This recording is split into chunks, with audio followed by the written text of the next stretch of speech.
Hi, ఈరోజు recipe ఉసిరికాయ పచ్చడి. ముందుగా మనం ఉసిరికాయని క్లీన్ చేసి ఎండలో ఆరబెట్టుకోవాలి. తర్వాత దానికి కావాల్సిన చింతపండు హాట్ వాటర్ నానబెట్టుకోవాలి. నెక్స్ట్ మెంతులు అండ్ ఆవాలు ఫ్రై చేసి పౌడర్ చేసి పెట్టుకోవాలి. తర్వాత మనం ఆరబెట్టుకున్న ఉసిరికాయలకి ఘాట్లు పెట్టి ఆయిల్లో ఫ్రై చేసుకోవాలి. ఫ్రై అయిపోయిన తర్వాత తీసి పక్కన పెట్టుకుని అదే ఆయిల్లో 4-5 ఎండుమిరపకాయలు, కొంచెం ఆవాలు అండ్ కొంచెం ఇంగువ కలిపి పక్కన పెట్టుకోవాలి. నెక్స్ట్ వేరే కడాయిలో ఆయిల్ తీసుకొని నానబెట్టుకొని చింతపండు నుండి గుజ్జు కలుపు చేసుకొని దాన్ని బాగా ఉడికించాలి. మనం పులిహోరకి ఎలా కలుపుకుంటే అలా ఈ కన్సిస్టెన్సీ వచ్చేంత వరకు ఉడికించుకోవాలి.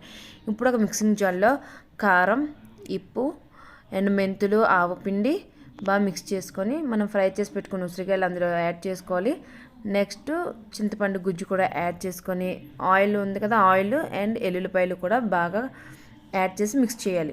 ఇక్కడ కొంచెం ఆయిల్ తక్కువ వచ్చింది, సో నేను మళ్ళీ ఆయిల్ కొంచెం వేడి చేసి చల్లారిన తర్వాత మిక్స్ చేశాను.